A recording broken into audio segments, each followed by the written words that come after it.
दिन में 24 घंटे सबको मिलेंगे, लेकिन सोने के टाइम पे हो जाएंगे जीरो। समय को यूटिलाइज करना सीख मेरे दोस्त। आज ये दुनिया तुझे कुछ भी कहे, लेकिन एक दिन तुझे कहना पड़ेगा हीरो, एक दिन तुझे कहना पड़ेगा हीरो।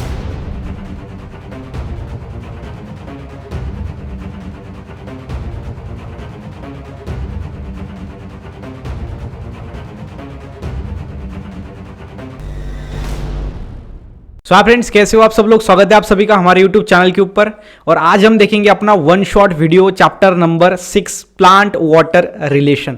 ओके, ये वन शॉट वीडियो है और ये 2023 के बैच के लिए इंपॉर्टेंट है, 2022 एंड 23, बिकॉज ये जो बैच है गाइज, ये इसके अंदर है रिड्यूस्ड सिलेबस। ठीक है, रिड्यूस्ड सिलेबस है, और जो रिड्यूस्ड सिलेबस है मतलब इसके अंदर आपको कुछ ऐसा पार्ट है ये चैप्टर में जो पढ़ना नहीं है, तो ये वीडियो के अंदर वो आपको नहीं होगा। जो पढ़ना है उसी के ऊपर आपका ये लेक्चर होगा, प्लांट वाटर रिलेशन का चैप्टर नंबर 6 का। ठीक है, तो ये समझ लो अच्छी तरीके से। उसके साथ ही साथ आपको पता है गाइस, बायोलॉजी के लिए नंबर 1 कंटेंट हम प्रोड्यूस करते हैं। आपको हमारे डिफरेंट वीडियो सीरीज पता है, डायग्राम के सीरीज हो, चाहे वो फिर डिफरेंस बिटवीन वीडियो सीरीज हो, वन शॉट वीडियो सीरीज अभी हम देख रहे हैं, रैप सॉन्ग्स हो, सो सभी चीज़ें आपको यहाँ पे मिलती है। सिर्फ आप एक बार चैनल को देखना, अगर आप चैनल पर नए हो तो प्लीज़ सब्सक्राइब भी करना। उसके साथ ही साथ आप हमारा टेलीग्राम ग्रुप ज्वाइन कर सकते हो, जिसके अंदर नियर अबाउट 7000 स्टूडेंट्स वहाँ पे ऐड है, तो आप भी वहाँ पे जाके ऐड हो जाओ, ज्वाइन हो जाओ। वहाँ पे आपको रेगुलर अपडेट्स मिलेंगे हमारे चैनल के, और अदर भी चीज़ें वहाँ पे आपको मिल जाएंगी। और मोस्ट इंपॉर्टेंट है कि नोट्स के PDF वहाँ पे मिल जाएंगे। उसके बाद नेक्स्ट है अपना ये इंस्टाग्राम ID, वहाँ पे आप मेरे से बात कर सकते हो, कॉन्टैक्ट कर सकते हो। ठीक है, तो यह है अपना पूरा इन्फॉर्मेशन। तो चलिए स्टार्ट करते हैं फिर अपना chapter number 6 plant water relation. तो प्लांट वाटर रिलेशन, ये चैप्टर के अंदर रिडक्शन होने के बाद सिर्फ और सिर्फ 3 टॉपिक्स बचे हुए हैं। पहला है अपना प्रॉपर्टीज ऑफ वाटर, सेकंड है अपना वाटर एब्जॉर्बिंग ऑर्गन, और थर्ड है अपना water available for root for absorptions. Okay, so ये 3 टॉपिक अगर आप पढ़ोगे तो इसके अंदर आपको मैक्सिमम मार्क्स आपके कवर हो जाएंगे। ओके, सो मुझे लगता है कि जो 5 नंबर का चैप्टर है गाइज, वो उसका भी हमने वन शॉट अपलोड कर दिया है। 5 नंबर, उसके बाद 6 नंबर एंड 7 नंबर। सो ये 3 ऐसे रिड्यूस चैप्टर है जिनकी पढ़ाई आप एक दिन में कर सकते हो। जी हाँ, इनकी पढ़ाई आप सिर्फ और सिर्फ एक दिन में कर सकते हो, बिकॉज इतने ज्यादा ये रिड्यूस्ड चैप्टर है। तो इसकी आप पढ़ाई करना। आपको बायोलॉजी में मैक्सिमम ध्यान देना है चैप्टर नंबर 1, 2, 3, 4, ये 4 चैप्टर बहुत ज्यादा इंपॉर्टेंट है। नियर अबाउट 50% ये आपका बायोलॉजी कंप्लीट करने के 12th का। उसके बाद है अपना 8 नंबर का चैप्टर, देन 9, 10 एंड 11। सो ये जो 8 चैप्टर है गाइज, इसमें ही पूरा है। बाकी के जो चैप्टर है 12 नंबर का चैप्टर, 13, 14, 15, ये थोड़े कम, मतलब ज़्यादा रिड्यूस है, इसके अंदर ज़्यादा पढ़ने की जरूरत नहीं है। लेकिन ये जो 8 चैप्टर है मेनली, ये मोस्ट इंपॉर्टेंट चैप्टर्स है, इसके ऊपर आपको ध्यान देना है। बाकी ये तो आप इजीली कर लोगे। ठीक है, तो ये आप समझ लेना अच्छी तरीके से। तो अपना इसके अंदर हम सबसे पहले देखेंगे वाटर की क्या प्रॉपर्टीज होती है। उसके बाद वाटर एब्जॉर्बिंग ऑर्गन कौन सा होता है प्लांट के अंदर, और जो वाटर है वो कौन सा अवेलेबल होता है रूट को। ओके, सॉइल में डिफरेंट टाइप्स के वाटर अवेलेबल होते हैं, लेकिन जो अपना रूट है वो कौन से टाइप का वाटर एब्जॉर्ब करता है वो हम देखेंगे अच्छी तरीके से। सो देखो, सबसे पहले है प्रॉपर्टीज ऑफ वाटर। सो आपका जो किताब है उसको सिर्फ हमने स्क्रीनशॉट लगा के PDF बनाया है, मतलब जितना किताब में है उतने ही टॉपिक, मतलब इसके अंदर कुछ नोट्स वगैरह नहीं है, डायरेक्टली हमने वही उठाया है, बिकॉज आपको लाइन टू लाइन पढ़ाना था। और अगर आप बुक में जाते हो तो आपको वहां पे अदर भी टॉपिक्स देखने के लिए मिलते हैं, लेकिन यहाँ पे सीधा आपको जो पढ़ना है वही टॉपिक दिखाई देगा। सबसे पहला है प्रॉपर्टीज ऑफ रूट, उसके बाद रूट के बारे में इंफॉर्मेशन, देन रूट का स्ट्रक्चर, देन पढ़ेंगे root structure of root hair, जो रूट हेयर्स होते हैं उनका स्ट्रक्चर, एंड लास्ट में है water available to root for absorptions. तो ये सारी बातें हमको पढ़नी है। ओके, तो देखो सबसे पहले है प्रॉपर्टीज ऑफ वाटर। वाटर की प्रॉपर्टीज देखते हैं। जैसे कि आपको वाटर का जो फॉर्मूला है पता है आपको, जो कि है H2O, H2O जिसको हम वाटर कहते हैं। वाटर को एक्वा भी कहा जाता है। ओके, सो देखो सीधा it is in a liquid form, वो लिक्विड फॉर्म में होता है। ओके, किसी भी स्टेट के किसी भी जो हम बोल सकते हैं कि सब्सटेंस के 3 स्टेट्स होते हैं। पहला है लिक्विड, सेकेंड है अपना गैसेस और सॉलिड। ये 3 टाइप के स्टेट्स होते हैं किसी भी सब्सटेंस के। और जो वाटर है अपना, वो नॉर्मल, यहाँ पे देखो रूम टेम्परेचर में मतलब एक नॉर्मल टेम्परेचर में वो लिक्विड होता है। अगर टेम्परेचर हमने बढ़ा दिया तो वाटर का क्या हो जाता है, वो गैस के अंदर ट्रांसफर हो जाता है, वाटर वेपर्स। ठीक है, सो यहाँ पे आपको ध्यान देना है कि नॉर्मल टेम्परेचर में जो अपना वाटर है वो लिक्विड फॉर्म में होगा। हमने टेम्परेचर बढ़ा दिया तो वाटर का वेपर हो जाएगा, मतलब वो गैस फॉर्म में। लेकिन नॉर्मल टेम्परेचर में वो रहेगा लिक्विड, कौन, water. And it is a best solvent for most of the solutes. Solutes and solvent क्या होता है? ये बेस्ट सॉल्वेंट होता है सोल्यूट के लिए। सोल्यूट मतलब ऐसा सब्सटेंस जिसका कॉन्सेंट्रेशन कम हो। फॉर एग्जांपल नींबू शरबत। ओके, हम नींबू शरबत बनाते हैं तो उसके अंदर जो मैक्सिमम अमाउंट होता है वो वाटर का होता है या फिर नींबू लेमन जूस होता है तो वाटर का होता है। मतलब वाटर क्या है? सॉल्वेंट है। और उसके बाद जो सोल्यूट है वो है अपना नींबू का रस। ओके, मतलब वो हमारा लेमन जूस जो कम अमाउंट में होता है, ये ध्यान में रखना। तो इसीलिए जो रिएक्शन होते हैं केमिकल रिएक्शन, उसके अंदर सॉल्वेंट मैक्सिमम वाटर हम यूज करते हैं। ठीक है, तो वाटर ये जो है सॉल्वेंट एज यूज किया जाता है, बेस्ट सॉल्वेंट हम जिसको कहते हैं।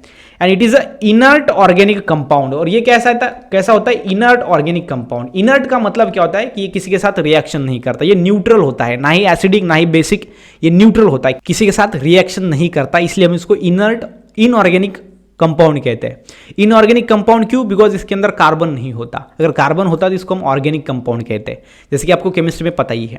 एंड इसका जो पीएच है वो कैसा होता है? न्यूट्रल, मतलब होता है 7 पीएच। जिसका 7 पीएच है वो होता है न्यूट्रल। और 1 से जो 7 है वो होता है एसिडिक, और 7 से जो अपना 14 है वो रहता है बेसिक। जिसका पीएच 7 to 14 है वो बेसिक रहता है, जिसका पीएच 1 to 7 है वो एसिडिक रहता है। ये पीएच स्केल आपने पढ़ी होगी केमिस्ट्री के अंदर। उसके बाद देखो, when in a pure form, वो न्यूट्रल रहता है कब? जब प्योर फॉर्म में हो तो। ओके, प्योर फॉर्म में। ऐसा नहीं कि सभी टाइप के वाटर, सभी फॉर्म के वाटर न्यूट्रल होते हैं, नहीं। जब वो प्योर फॉर्म में होता है तभी वो न्यूट्रल होता है। And due to this water is the best transporting medium for dissolved mineral and food molecules. और इसीलिए ये न्यूट्रल होने के कारण ये जो है वो एक ट्रांसपोर्टिंग का मीडियम बनता है। कहां पे? बताओ, देखो यहां पे, for dissolved minerals and food molecule. Because क्या होता है, जो प्लांट है, प्लांट जो है वो पानी से क्या होता है, पूरा अपना जो न्यूट्रिएंट्स वो खींच लेता है। तो पानी एक क्या है? ट्रांसपोर्टिंग मीडियम है, जिससे वो न्यूट्रिएंट्स लेता है अपना प्लांट। ठीक है, तो यहां पे है transporting medium, best transporting medium. हमने यहां पे 3 चीजें भी पढ़ी।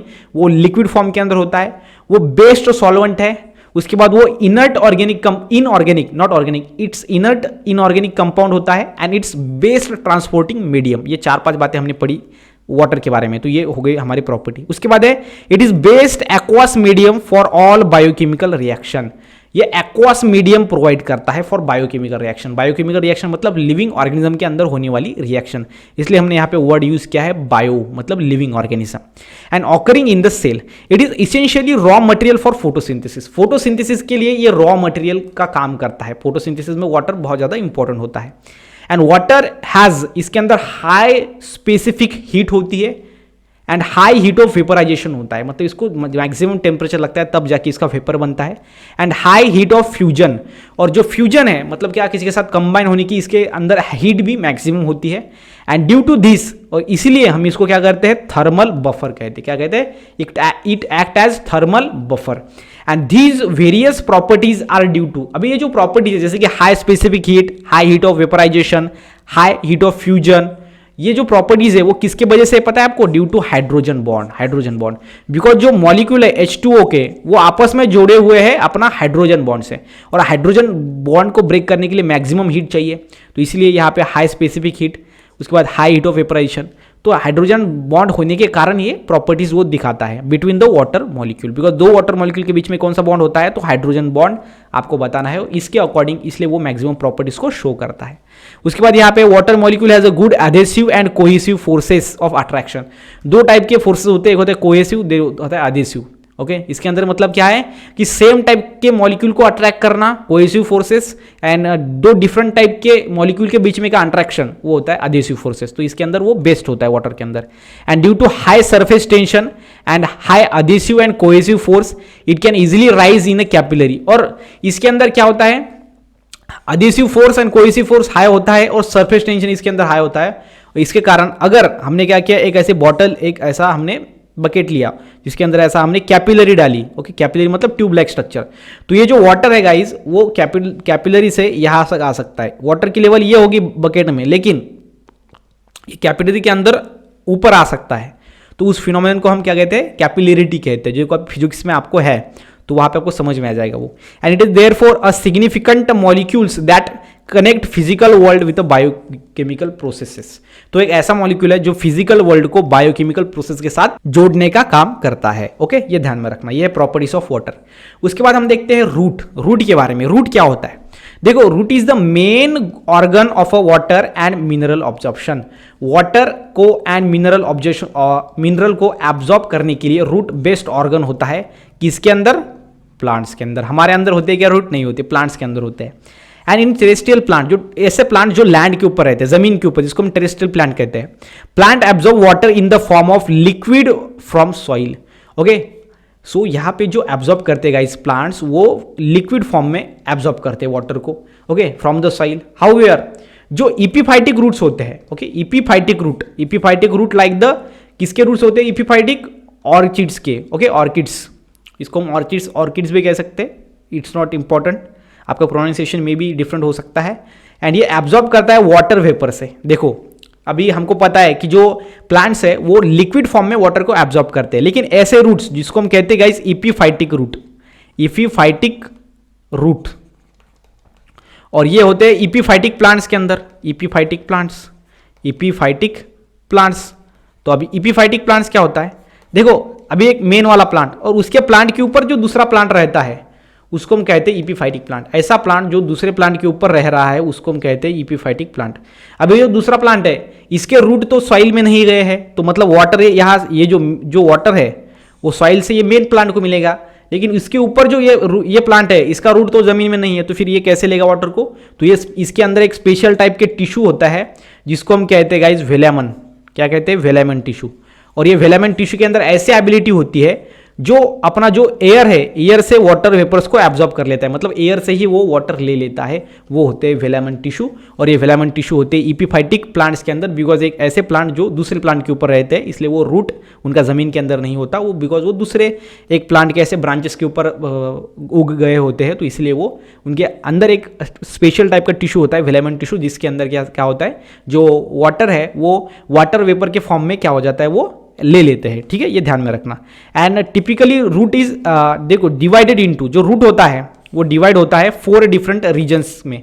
जैसे कि पहला रीजन है guys zone of absorption, then epidermal cells से बनता है, इपीब्लेमा सेल्स से जिसको हम कहते हैं, from unicellular root like extension called as root hairs, और उसको एक्सटेंशन होते हैं रूट्स को, जैसे कि ये रूट है तो एक ऐसा एक्सटेंशन होना यूनिसेलुलर, उसको हम क्या कहते हैं? यूनिसेलुलर मतलब एक सिंगल सेल से बना हुआ, और ये क्या है? साइटोप्लाज्मिक का एक्सटेंशन होता है। ओके, मतलब साइटोप्लाज्म बाहर आ जाना, तो हम आगे देखेंगे रूट हेयर कैसे बनता है। तो ये रूट हेयर्स होते हैं जो एब्जॉर्प्शन ऑफ वाटर करते हैं, वाटर को एब्जॉर्ब करते हैं। ठीक है, तो जैसे कि यहाँ पे आप डायग्राम में देख सकते हो, जो हमने देखा रूट जो है वो 4 रीजन के अंदर डिवाइड होता है। पहला है मैचुरेशन जोन, उसके बाद रूट हेयर जोन, उसके बाद होता है zone of elongation and meristematic reason. ठीक है, ये 4 रीजन में क्या होता है, कोई भी रूट ये डिवाइड होता है। और ये यहाँ पे रूट कैप होती है। रूट कैप क्या करती है? अनवांटेड सब्सटेंस को प्लांट के अंदर जाने नहीं देती, वो प्रिवेंट करती है वहाँ पे। और ये आप देख सकते हो कि रूट हेयर्स, तो यही स्ट्रक्चर यहाँ पे आपको जूम करके बताया गया है। देखो ये जो है वो साइटोप्लाज्म, ये क्या है गाइज? ये है साइटोप्लाज्म। Okay, cytoplasm. और जो रूट हेयर गाइज वो साइटोप्लाज्म का एक्सटेंशन होके बनता है, मतलब साइटोप्लाज्म एक एक्सटेंड हो गया, बाहर आ गया, और जिससे क्या बन गया? अपना रूट हेयर बन गया।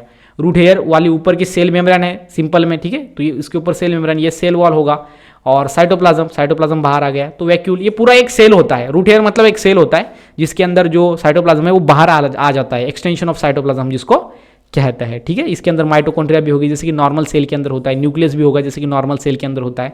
मतलब जो ये रूट है, यहाँ पे जो हेयर्स होते हैं, रूट हेयर्स, ये यूनिसेलुलर है, एक सेल होती है जिसके अंदर साइटोप्लाज्म बाहर आया हुआ होता है, जिससे वो वाटर को एब्जॉर्ब करने के लिए हेल्प करते हैं प्लांट्स को। ठीक है, तो ये आपको ध्यान में रखना है अच्छी तरीके से।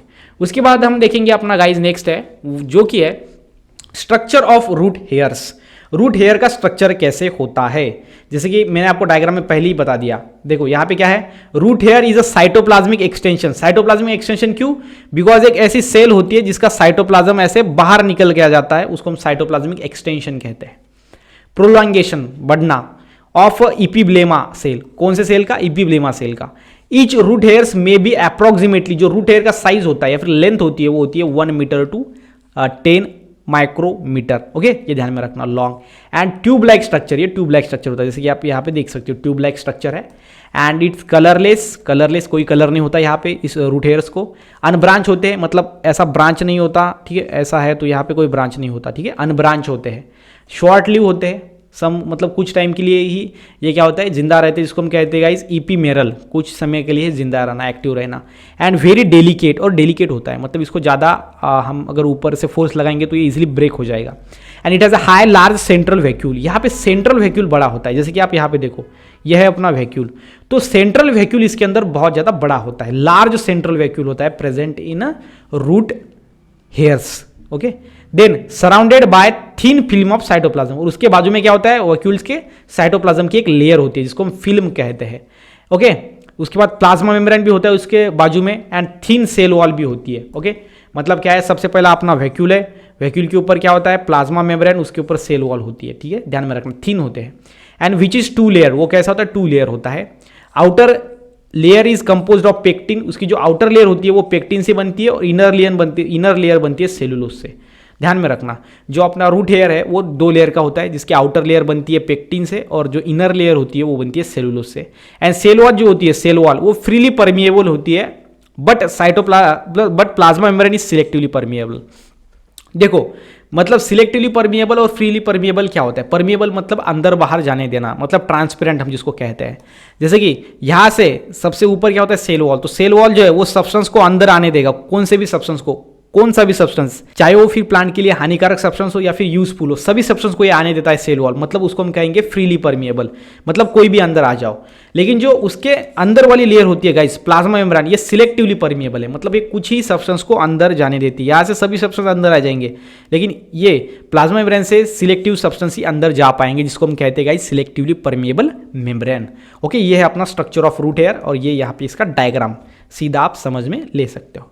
उसके बाद है लास्ट वाला पॉइंट हमारा, जो कि है water available to root for absorption, और ये मोस्ट इंपॉर्टेंट है कि जो वो प्लांट्स होते हैं वो ज़मीन के अंदर होते हैं, हमको पता है, और ज़मीन के अंदर प्लांट ज़मीन के ऊपर होते हैं, रूट प्लांट के ज़मीन के अंदर होते हैं, और रूट एब्जॉर्ब करते हैं वाटर को। अभी सॉइल में बहुत सारे टाइप्स के वाटर होते हैं, जैसे कि यहाँ पे देखो, सबसे पहला है अपना ग्रेविटेशनल वाटर होता है, हाइग्रोस्कोपिक वाटर होता है, उसके बाद कंबाइन वाटर होता है, कैपिलरी वाटर होता है। तो 4 टाइप के वाटर क्या होते हैं, अवेलेबल होते हैं, कहाँ पे अवेलेबल होते हैं, सॉइल के अंदर। ओके, और रूट हमारे कहाँ पे है, सॉइल पे। तो ऐसा होता है कि चारों टाइप के वाटर जो अपना रूट है वो एब्जॉर्ब करता है, नहीं, सिर्फ और सिर्फ एक टाइप का वाटर एब्जॉर्ब करता है, जो होता है कैपिलरी वाटर एब्जॉर्ब करता है। ठीक है, जैसे कि यहाँ पे मैं बताता हूँ आपको, plant absorb water from rhizosphere, plant कहाँ से वाटर एब्जॉर्ब करता है, राइजोस्फीयर। राइजोस्फीयर मतलब क्या है, ये हमारा प्लांट है, और ये प्लांट के रूट है। ओके, ये प्लांट के रूट, और ये रूट के आजू बाजू में जो एनवायरमेंट रहेगा, जो आजू बाजू में एनवायरमेंट रहेगा, उसको हम क्या कहेंगे, राइजोस्फीयर कहेंगे। समझ में आ गया?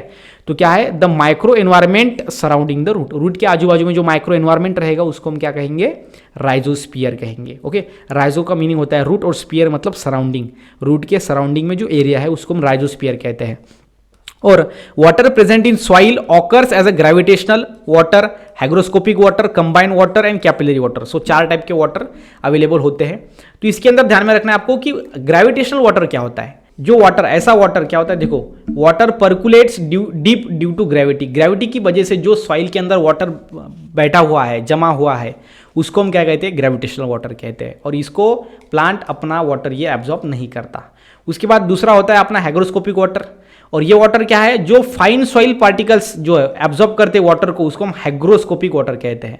मतलब कुछ सॉइल के पार्टिकल्स है जिन्होंने वाटर को एब्जॉर्ब करके रखा है, जिसको हम हाइग्रोस्कोपिक वाटर कहते हैं। ग्रेविटेशनल वाटर, जो ग्रेविटी की वजह से वाटर एब्जॉर्ब हुआ है, वो ग्रेविटेशनल वाटर होता है। उसके बाद है कंबाइन वाटर। कंबाइन वाटर क्या होता है, वो किसी के साथ वो एसोसिएटेड होता है। जैसे कि यहाँ पे देखो आप, क्या है ये, इन the form of hydrate oxides of silicon and aluminium, मतलब ऐसा वाटर जो सिलिकॉन के साथ, सिलिकॉन के ऑक्साइड के साथ या फिर हाइड्रेट्स के साथ वो कंबाइन होता है, इसलिए हम उसको कंबाइन वाटर कहते हैं। और ये इसको भी प्लांट एब्जॉर्ब नहीं करते, ये ध्यान में रखना अच्छी तरीके से। उसके बाद होता है कैपिलरी वाटर, और ये जो वाटर होता है ये एब्जॉर्ब करते हैं वाटर। और ये वाटर कैसे होता है प्लांट के अंदर, ये जो अपना ये सॉइल है, सॉइल के अंदर ऐसे कुछ, ये ऐसे क्या होता है, कैपिलरी के जैसा ट्यूब लाइक स्ट्रक्चर फॉर्म होता है सॉइल के बीच में से, और उस जगह पे जो वाटर अवेलेबल होता है गाइज, वो होता है कैपिलरी वाटर। उस वाटर को प्लांट एब्जॉर्ब करते हैं, and that is available for absorption. जो पोर्स होते हैं सॉइल के अंदर, पोर्स छोटे छोटे हम बोल सकते हैं उसको, होल्स होते हैं, उसके अंदर जो वाटर प्रेजेंट होता है उसको हम कैपिलरी वाटर कहते हैं। और ये कैपिलरी वाटर प्लांट एब्जॉर्ब करते हैं। बाकी के जो 3 टाइप के वाटर है, जैसे कि hygroscopic water, combine water and gravitational water, ये वाटर प्लांट एब्जॉर्ब नहीं करते। ओके, ये ध्यान में रखना है आपको अच्छी तरीके से कि प्लांट को अवेलेबल कितने टाइप के वाटर्स होते हैं, 4 टाइप के, और वो कहाँ मतलब क्या होता है, ग्रेविटेशनल वाटर मतलब किसको कहेंगे, कंबाइन वाटर मतलब किसको कहेंगे, हाइग्रोस्कोपिक वाटर मतलब किसको कहेंगे, ये आपको मालूम होना चाहिए। And capillary water most important because वो अवेलेबल होता है रूट को फॉर एब्जॉर्प्शन, मतलब प्लांट्स जो वाटर एब्जॉर्ब करता है वो ग्रेविटेशनल वाटर होता है। तो गाइज यहाँ पे हमने पूरा अपना देख लिया chapter number 6 plant water relation का 1 शॉट वीडियो। सो गाइज अगर आपको वीडियो अच्छा लगा तो वीडियो को लाइक करना ना भूलेगा और मेक श्योर यार चैनल को सब्सक्राइब कर देना, बिकॉज यहाँ पे आपको कोई भी पैसा नहीं लग रहा है चैनल को सब्सक्राइब करने का। लेकिन एक बात हमेशा से ध्यान में रखो कि जो मैं आपको चैनल पे ऊपर पढ़ा रहा हूँ ये पढ़ के आप पैसा ज़रूर कमाओगे, ठीक है, और पैसे के साथ साथ आप बहुत कुछ कमा लोगे लाइफ के अंदर। तो यहाँ पे गाइज रुकते हैं, मिलते हैं नेक्स्ट वीडियो में, तब तक के लिए stay happy, stay motivate, thank you so much.